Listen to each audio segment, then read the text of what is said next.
Hello. Thank you, Bill, for joining me. Standard Chartered is one of the largest players in emerging markets project finance, and it's committed to sustainable development.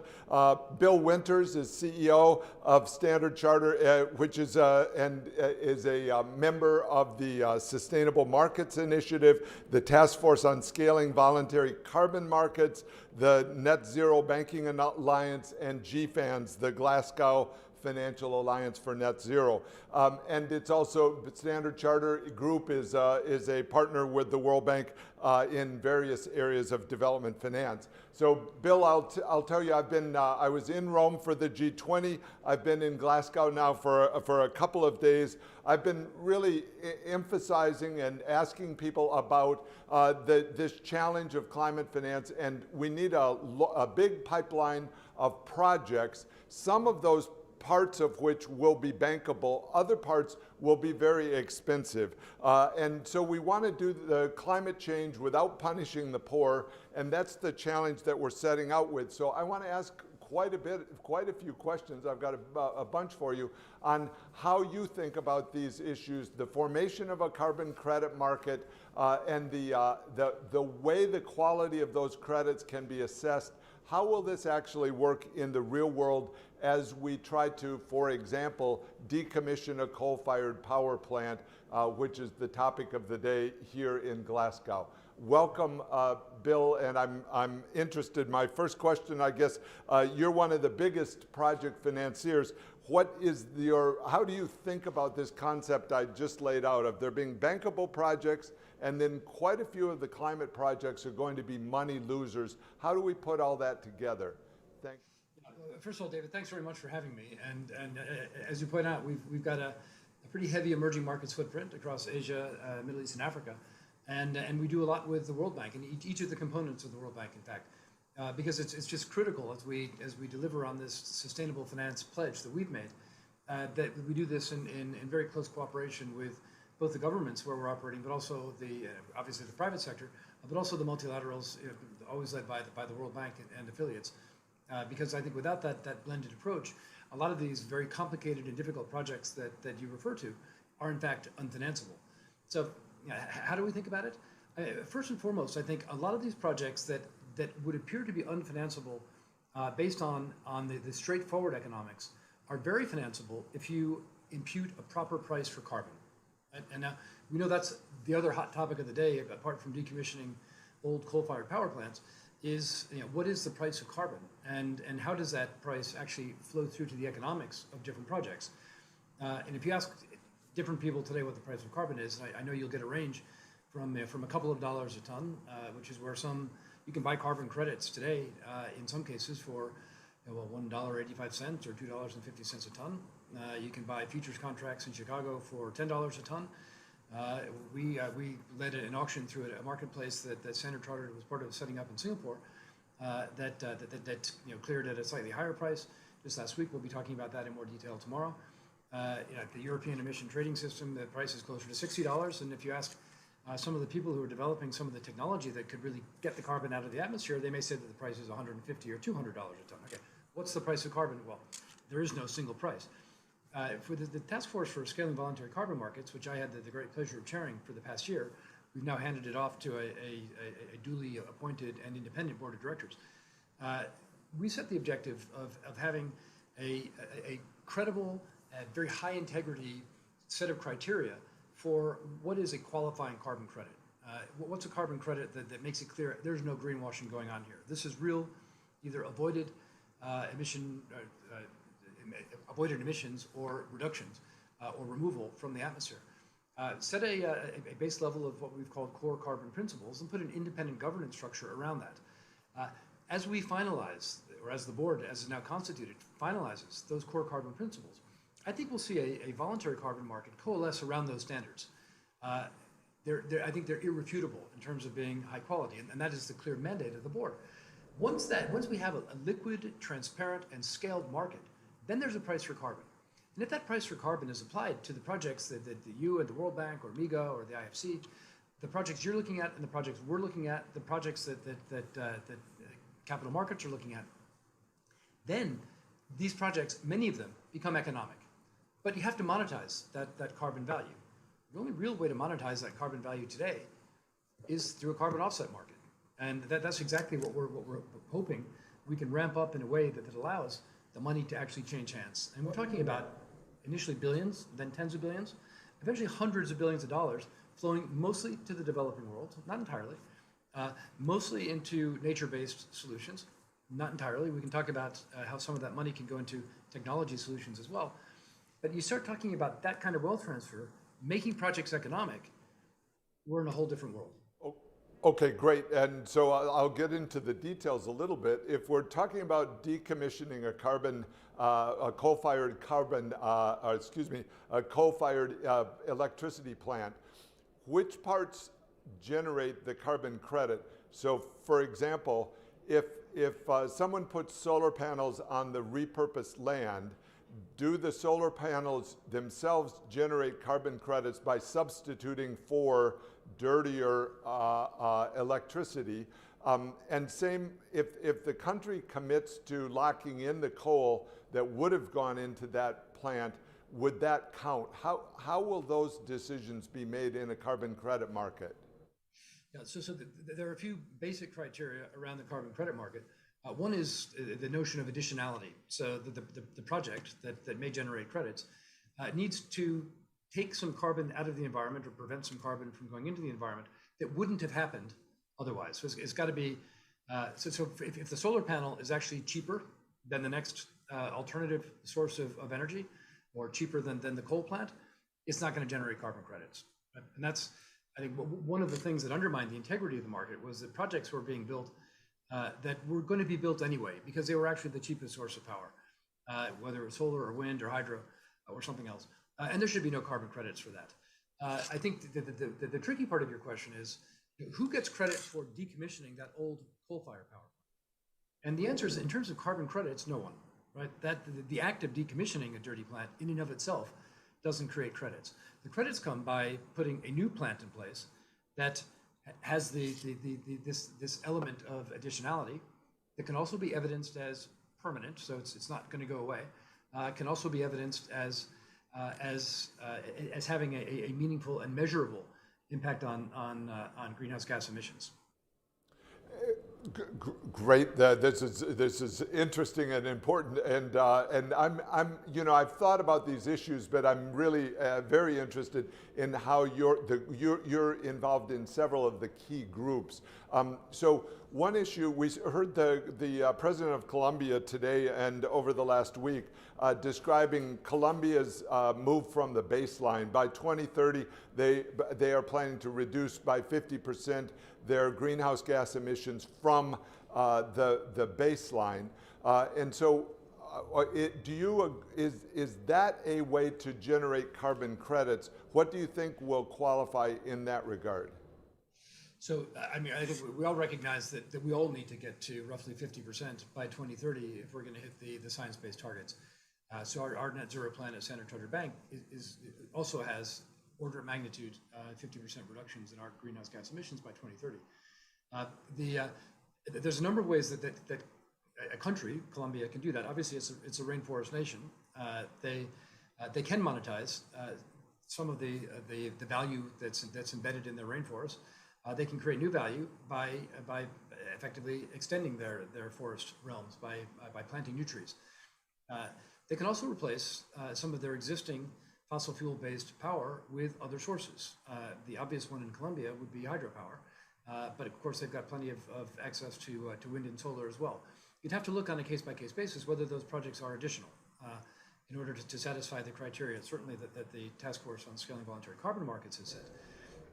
And I think we all recognize that the bulk of the reductions that we all have to go through, Standard Chartered Bank, the Republic of Colombia, other corporations, the bulk of those reductions are going to come by changing your business model. Actual reductions in what you do, the emissions from what you do. In fact, the vast majority needs to come from that source, and that has to come first. The use of offsets can really only be on the margin. And whether on the margin means 5%, 10%, 15%, maybe 20%, I don't know. But more than that, and I think the observers, the credible observers would say, no, you haven't tried hard enough to reduce your own emissions. you're selling your problem to somebody else, or you're buying the solution from somebody else, which isn't that's not part of the objective here. So it's got to be reductions first. So Colombia and everybody else is going to have to find ways to change the way they do business, the way they generate their power, and the way they emit carbon. And then on the margin, they may be able to get some incremental benefit from the use of offsets. Standard Chartered is committed to net zero by 2050. Can you break that down into how much is gross and how much is netted? I think I understood you to be saying we don't want to use carbon credits very much because you want to get at the original source. But go through it with me. How do you achieve net zero? Yeah. So I mean, first off, our scope 1 and 2 emissions, as a proportion of our total, are very small.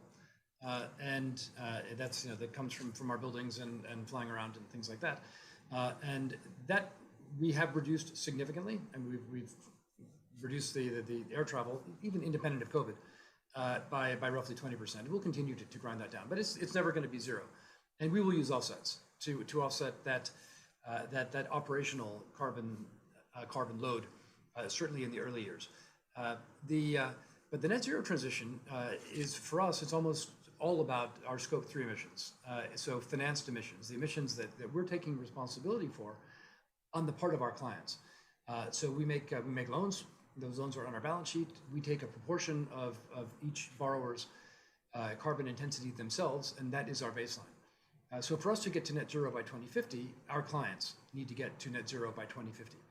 And I thought President Ramaphosa of South Africa made a very, very clear point in the Financial Times op-ed that he wrote today, saying South African companies are disadvantaged because the power source in South Africa is overwhelmingly coal, which means that our exporters are exporting a carbon-intensive product.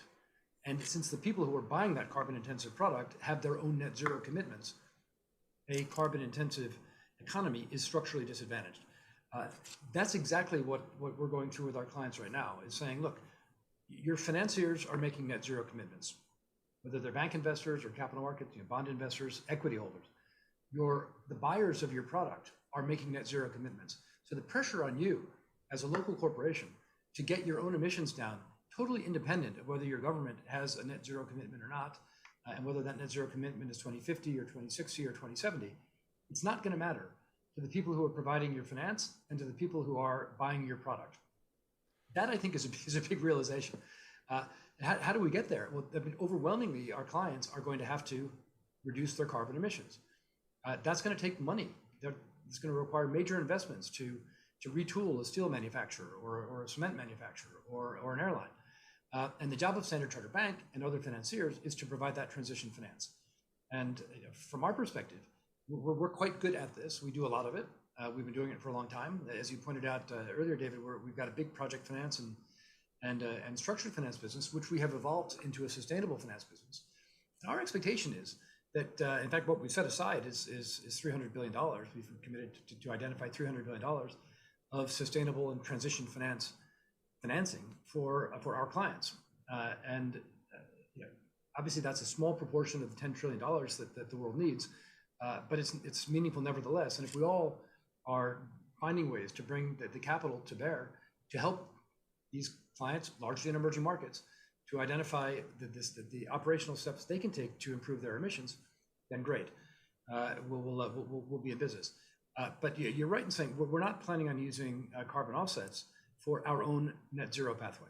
We will for our operational requirements in the short term, and we will. I think every company should make the commitment to offset their emissions from year to year in order to call themselves being on the pathway to net zero. And I and Mark Carney and Lord Stern and others signed a letter earlier in the year where we encouraged corporations to take a high ambition pathway to net zero, meaning that you compensate for your emissions on the way to net zero. The only way to compensate on the way to net zero is through offsets. Right? Then you do everything you can to reduce, and by 2050, you've reduced to zero. I see. So I spoke this morning in Glasgow at one of the events with President Biden and with Prime Minister Johnson, with President van der Leyen and others, and Mark Carney. And so the discussion was on how do you pool capital, and then how do you have enough projects that generate the credits or the benefits that you're trying to finance. So I wonder, in the groups that you've worked in, how will that pooling occur? So there's private sector foundation money that will come in.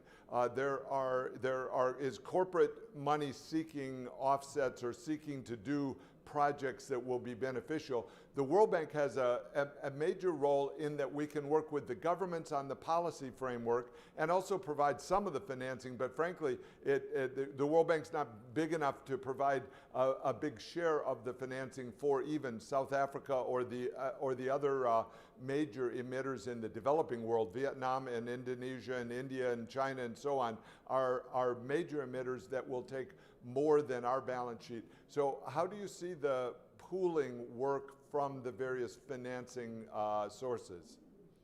The World Bank has always done a very, very impressive job of providing oftentimes a relatively small proportion of the financing for a project, but with a very high impact. And that high impact comes through taking some important sliver of the risk. Now, that might be shielding some of the political risk or shielding some of the project risk.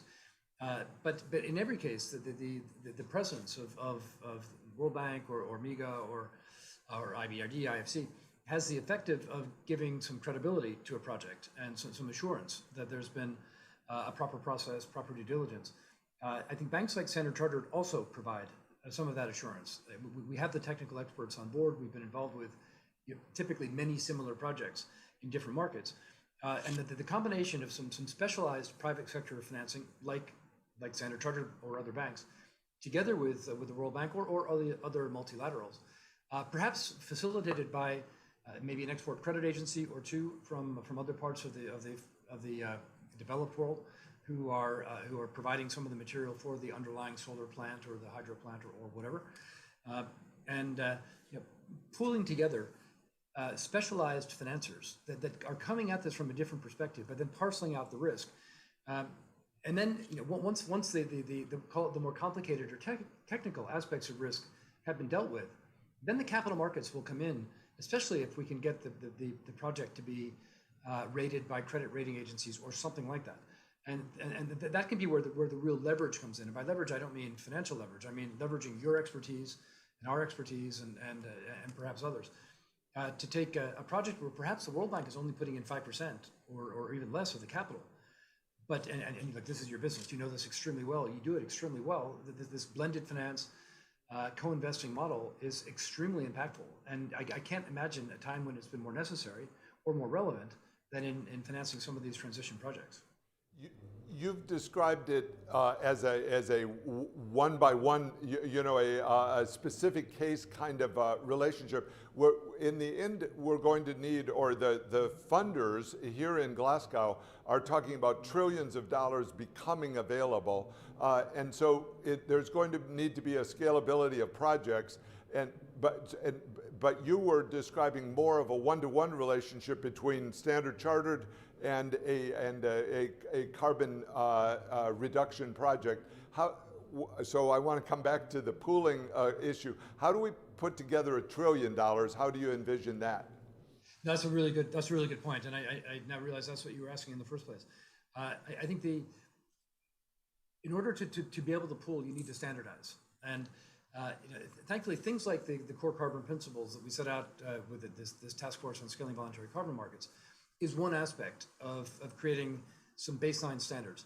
Those standards are around the integrity of the credit, not the financeability of the project, just to be clear. We could have some wonderful high integrity carbon credits that are coming out of potential projects that are not themselves financeable. And so we need to have some agreement on what's a financeable project as well. And to the extent that I would say my previous example, that the standardized, the specialized lenders like World Bank or World Bank affiliates and Standard Chartered or other banks, perhaps some specialized capital markets investors or infrastructure lenders. Obviously there's hundreds of billions of dollars of infrastructure funds that are being managed by third parties now.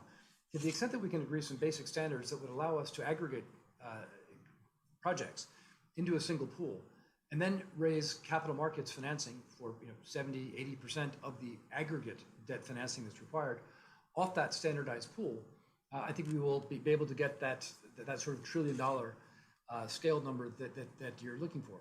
And we've had some experience with that. I mean, we've had experience with, not with sustainable finance particularly, but with other infrastructure projects.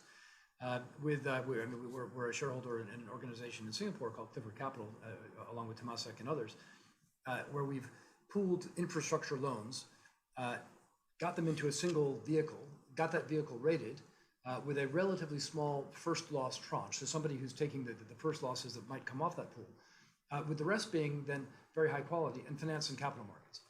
We'll need to do that on a massive scale, which can only happen if we all make the investment in agreeing some common standards, and then effectively get those rated, get the rating agencies comfortable, get those rated, because then we can bring in the hundreds of billions of dollars of money that's frankly sitting on the sidelines right now. They've got an ESG label, but they're not being deployed. At least they're not being deployed into the projects that could make the most difference, because these standards are lacking right now. Yeah, I think there's a lot of learning from the infrastructure market, and a lot of needs for infrastructure in the developing world, including for electricity access. So one of the things we're looking at is how do you access the balance sheets of various state-owned banks within the developing world to help them free up some of the balance sheet space so they can be involved in small business lending and things like that. Say, Bill, I'm going to ask one final question. This has been very interesting, thanks. And I want to change subjects a little bit. Trade finance has been raised multiple times, both in the G20 in Rome 3 days ago, and even this morning by smaller countries worrying about the pullback of banks from the small countries, the developing countries. And World Bank and IFC have stepped into that somewhat with trade finance products. Any parting thoughts on that from your perspective? No, it's a really good point and a critical concern. But I think part of what distinguishes Standard Chartered is that we're a global bank, and we're the third largest trade finance bank in the world, but we're also very local. So we have not pulled back. We have not pulled back our trade finance from local markets. In fact, we reported our earnings this morning, and I was happy to report a 13% increase, both in volumes and in income from our trade finance business. And that's exactly, it's actually counter to some of the trends in the industry. What the World Bank and IFC are doing, and we work very close with you on those programs, is to provide that incremental credit protection that will allow some of the, as you point out, smaller, but also some larger markets, to allow them to continue to have access to the mainstream trade finance market. And we support that entirely. It's a supercharged form of leverage. Again, I'm not talking financial leverage, but leverage of your own expertise. Would encourage you strongly to maintain those programs. But the fact is, putting trade lines in place for small companies or small countries is pretty labor intensive, and especially in this compliance environment where there are very, very severe regulatory concerns about anti-bribery and corruption, anti-money laundering, et cetera. And there's been a high incidence of fraud, especially during the COVID period.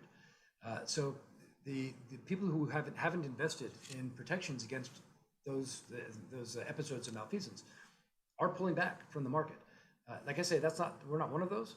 But what we need to do is also find ways to standardize some of the protocols in trade, so that we can bring some of those marginal players back in and give you the most bang for your respective bucks from the trade support that you're providing.